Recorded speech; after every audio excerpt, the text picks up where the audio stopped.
Greeting viewers, welcome back with another episode of the weekly news updates. Thank you so much for watching and supporting us. If you're watching this video for the first time and haven't liked or subscribed to our channel, kindly do so that you get timely updates of the upcoming videos. Coming back to the weekly news updates as of week ended 20th July 2024, on number 1st is the Bannu crisis. A protest rally was organized on Friday 19th of July in Bannu, demanding peace in the area, which was attended by a large number of people, social organizations, traders and political parties.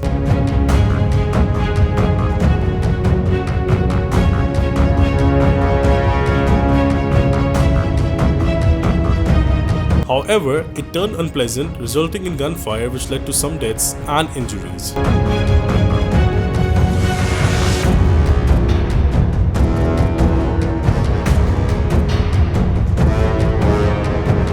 Protesters told that they rallied because despite 20 years of military operations, stability has not been achieved. Therefore, military actions could never be a substitute for peace. आज खैबर पख्तूनख्वा के शहर बनू में अमन के मुतालबे के लिए अवामी इज्तिमा मुनक़द हुआ। इसमें बदकिस्मती से कुछ नाखुशगवार वाक़यात रोनुमा हुए, फायरिंग भी हुई जिससे कुछ लोग जाँ बहक हुए और कुछ लोग ज़ख्मी हुए हैं। इस वाक़े की तहकीकात कराई जाएँ, साफ़ और शफाफ तहकीकात कराई जाएँ और जो भी इस वाक़े में बदअमनी का या गैर कानूनी इक़दामात का मुर्तकब हुआ है उसके खिलाफ कार्रवाई भी की जाए। A terrorist attack earlier this week on Bannu cantonment had left 8 military personnel martyred. The attack was attributed to Hafiz Gul Bahadur group operating from Afghanistan.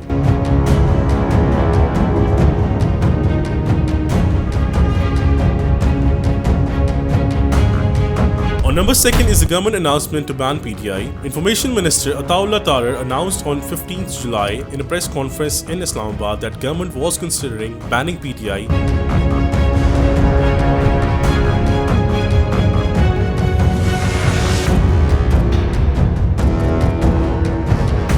Accusing the party of sparking violent protests last year and leaking classified information. Cipher का drama रचाएं, foreign policy को नुकसान पहुंचाएं, 9 मई के हमले करें, IMF के हवाले से मामलात को पेचीदा करके मुल्क को डिफ़ॉल्ट करने की कोशिश करें, आपको पूछने वाला कोई नहीं। ये एक तासुर दिया जा रहा है इस मुल्क के अंदर। तो हुकूमत ने ये फ़ैसला किया है, इन तमाम चीज़ों को देखते हुए, सबूतों को देखते हुए वफाकी हुकूमत PTI को बैन करने के लिए केस मूव करेगी।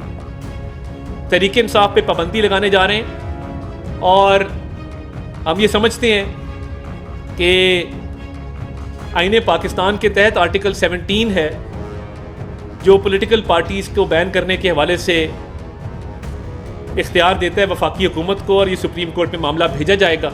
The announcement by Pakistan Muslim League Noon government drew widespread condemnation not only from its rivals but also from its allies and human rights groups.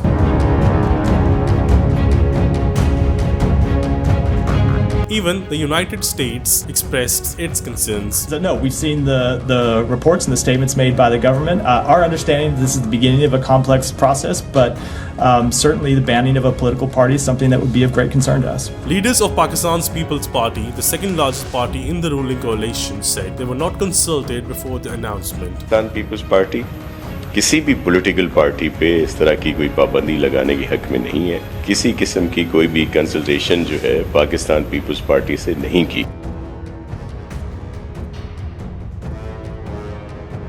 On number 3rd is the Ashura marked by Muslims worldwide. Ashura is marked on the 10th day of Muharram, the first month of the Islamic calendar.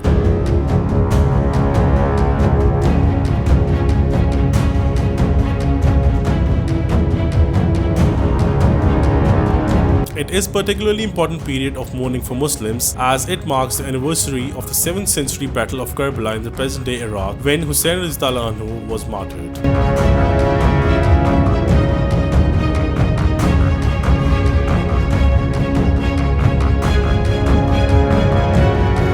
Tens of thousands of Muslims across the globe observed Ashura, an annual remembrance mourning the death of Prophet Muhammad, peace be upon him, grandson Imam Hussein Anhu.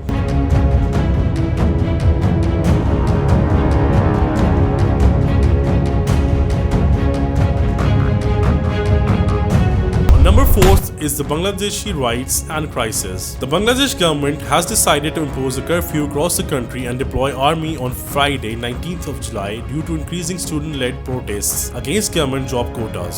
ব্যবহার এবং মানুষের মৌলিক চাহিদা পূরণ করতে অন্ন, বস্ত্র, বাসস্থান, চিকিৎসা, শিক্ষার ব্যবস্থা করে জনগণকে উন্নত জীবন দেওয়ার যাত্রা শুরু করেছি। অনেক সাফল্য অর্জন করেছি। বাংলাদেশকে বিশ্ব দরবারে একটা মর্যাদার আসনে অধিষ্ঠিত করতে সক্ষম হয়েছি। তারপরেও আমাদের আরও অনেক দূর যেতে হবে। বাংলাদেশের মানুষ যখন একটু স্বস্তি শান্তিতে ফিরে, যখন তাদের মাঝে এমন কোনো ঘটনা ঘটে যা অত্যন্ত বেদনাদায়ক। Violence on Thursday, 18th of July, in 47 of Bangladesh's 64 districts killed 27 and injured 1,500 people.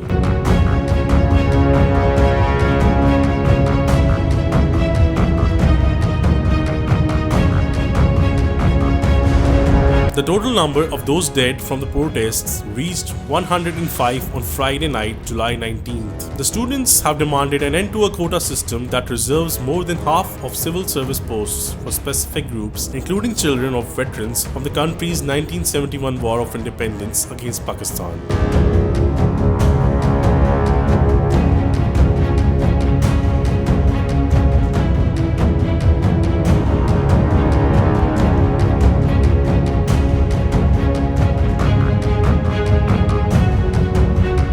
Number 5th is Trump's assassination attempt. Former President Donald Trump recently survived an assassination attempt during a rally in Butler, Pennsylvania. And you know, that's a little bit old, that chart. That chart's a couple of months old. And if you want to really see something that's said, take a look at what happened.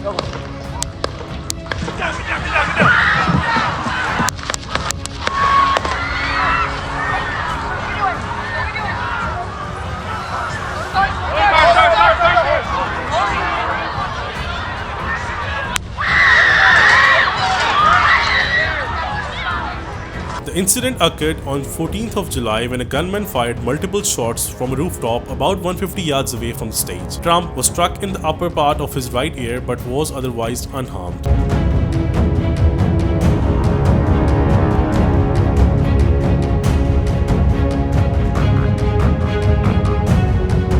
Unfortunately, one rally attendee was killed and two others were seriously injured. The shooter, identified as Thomas Matthew Crooks, was shot and killed by Secret Service agents. The motive behind the attack is still under investigation.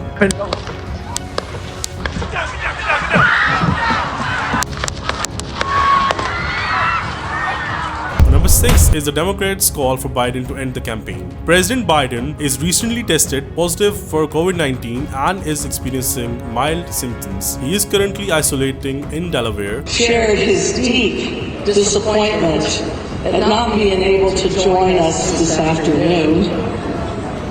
The President has been at many events, as we all know, and he just tested positive for COVID. The House of Representatives has formally approved an inquiry for President Biden over corruption allegations. This move gives the House committees more power to summon witnesses and acquire documents. Despite growing opposition and concerns about his age and health, President Biden has reaffirmed his commitment to remain in the 2024 presidential race. His campaign chair, Jen O'Malley Dillon, stated that Biden is absolutely staying in the race and sees multiple paths to victory. What they're doing is they're saying to us, can he do it? And the president's saying, yes, I can. And they're moving to unsure, uncertain, because there's a lot of conversation, as you've already mentioned, that's happening right now. What's happening, what's not happening. He's absolutely in it. He's got to show that he is fighting for the American people. He's done that day in and day out since the debate. On number 7 is the Palestine-Israel update. The International Court of Justice has ruled that Israel's continued presence in the occupied Palestinian territory is unlawful and should come to an end as rapidly as possible. Is of the opinion that the state of Israel's continued presence in the occupied territory is unlawful. Nawaf Salam, President of International Court of Justice, read out the non-binding advisory opinion issued by the 15-judge panel on Israel's occupation of the Palestinian territory on Friday, 19th of July.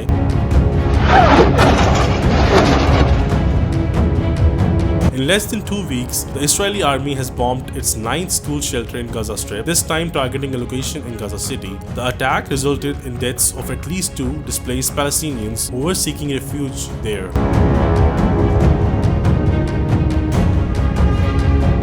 At least 38,848 people have been killed and 89,459 wounded in Israel's war on Gaza. The death toll in Israel from Hamas-led attacks on October 7th is estimated at 1,139, with dozens of people still held captive in Gaza. That's all for the weekly news updates. Thank you so much for watching.